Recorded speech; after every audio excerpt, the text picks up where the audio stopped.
Bismillahirrahmanirrahim. Assalamualaikum warahmatullahi wabarakatuh. Waalaikumsalam warahmatullahi wabarakatuh. Innal hamdalillah nahmaduhu wa nasta'inuhu wa nastaghfiruhu wa na'udzu billahi min shururi anfusina wa min sayyiati a'malina may yahdihillahu fala mudilla lahu wa may yudlil fala hadiyalah.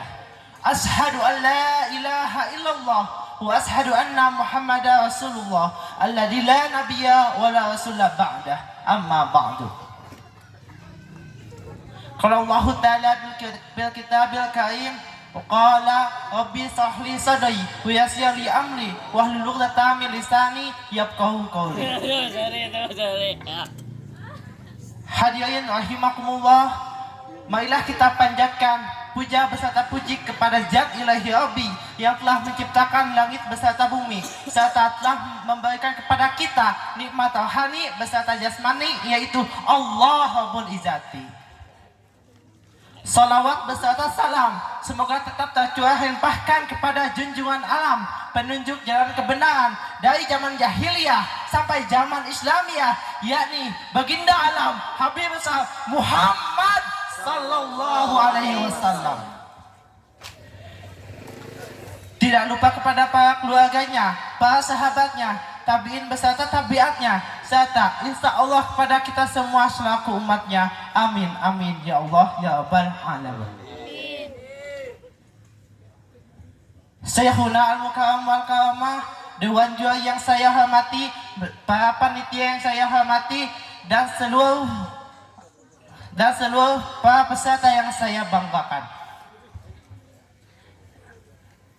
Di sini saya mau bertanya, kenapa kita itu harus bersyukur kepada Allah Subhanahu wa taala? Karena Allah Subhanahu wa taala telah memberikan banyak kenikmatan kepada kita untuk menjalani hidup ini.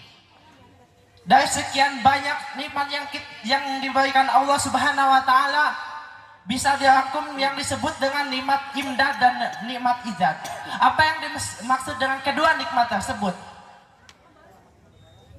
Nikmat izat adalah nikmat yang diberikan Allah Subhanahu wa taala sejak kita lahir atau ada ketika kita lahir. Contohnya adalah tangan, kaki, mata, telinga dan sebagainya. Sedangkan nikmat imdad adalah nikmat yang diberikan Allah Subhanahu wa taala untuk mendukung kelangsungan hidup manusia di dunia ini. Dengan mensyukuri nikmat Allah, kita juga dapat menambahkan ketakwaan kita kepada Allah Subhanahu wa taala. Betul atau apa betul? Betul.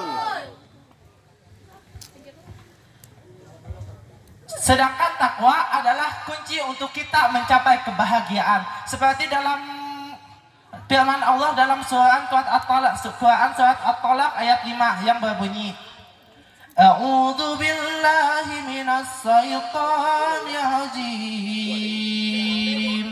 Allah.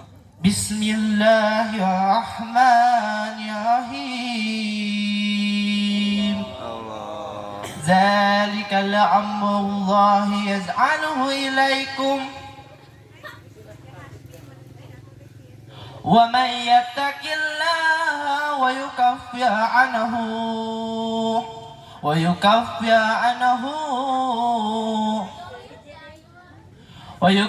anhu yu'adim lahu ajran, yang artinya itulah perintah Allah yang diberikan kepadamu. Barang siapa yang bertakwa kepada Allah, maka niscaya Allah Subhanahu wa taala akan menghapus segala kesalahannya dan melipat gandakan pahala baginya. Alhamdulillah. Betapa bahagianya apabila pahala kita itu dilipat gandakan oleh Allah Subhanahu wa taala dan dosa kita diampuni oleh Allah Subhanahu wa taala. Dan itulah pentingnya bersyukur kepada Allah Subhanahu wa taala. Hadirin rahimakumullah, di sini kita akan belajar sejarah, yaitu sejarah tentang dibentuknya penanggalan tahun Hijaiyah. maksudnya. Penanggalan tahun Hijriyah itu diadakan pada pemerintahan Khalifah Amirul Mukminin Umar bin Khattab radhiyallahu anhu. Pada saat itu Sayyidina Umar bin Khattab radhiyallahu anhu mendapatkan keluhan dari kota Basrah tentang tahun berapanya dilantiknya seorang gubernur yang bernama Abu Musa al-Asy'ari menjadi gubernur di kota Basrah tersebut. Sehingga Sayyidina Umar bin Khattab radhiyallahu anhu mengumpulkan para sahabat untuk merundingkannya. Dari perundingan tersebut terdapat 4 usul tentang waktu pertama kali ditempatkannya tanggal tahun Hijriyah itu.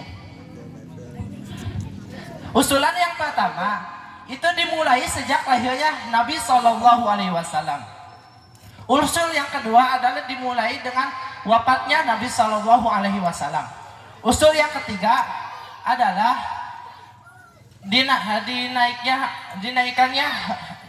dinaikannya Rasulullah Shallallahu Alaihi Wasallam menjadi Nabi dan Rasul. Dan usul yang terakhir adalah ketika Rasulullah Shallallahu Alaihi Wasallam hijrah dari Mekah ke Madinah. Singkat cerita, dari usulan tersebut maka dipilihlah usulan terakhir, yaitu hijrahnya Nabi Shallallahu Alaihi Wasallam dari Mekah ke Madinah, sehingga dinamakanlah tahun Hijriyah. Tahun Hijriyah itu sama bulannya, memiliki 12 bulan sama dengan bulan Masehi. Namun tahun Hijriyah itu menuruti tentang peredaran bulan, sehingga awal hari dalam hari-hari dalam tahun Hijriyah itu ketika setelah terbenamnya matahari sampai terbenamnya matahari. Oleh karena itu, mari kita bersyukur pada Allah Subhanahu wa Ta'ala, karena dengan rahmatnya kita memiliki tahun penanggalan sendiri. Mungkin itu yang bisa saya sampaikan. Sebelum saya turun dari panggung ini, marilah kita bernyanyi dulu tentang bulan-bulan Hijriyah.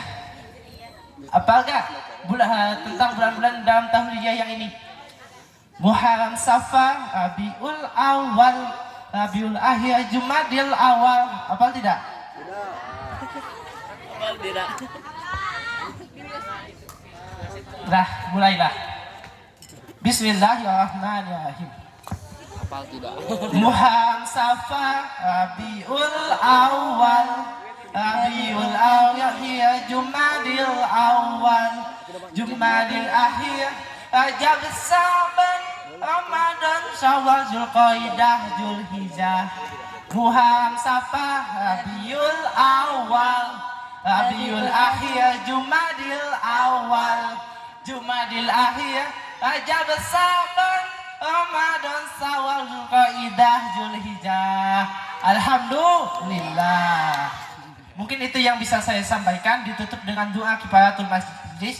Subhanaka Allahumma wa bihamdika asyhadu an la ilaha illa anta astaghfiruka wa atubu ilaih. Wassalamualaikum warahmatullahi taala wabarakatuh. Waalaikumsalam.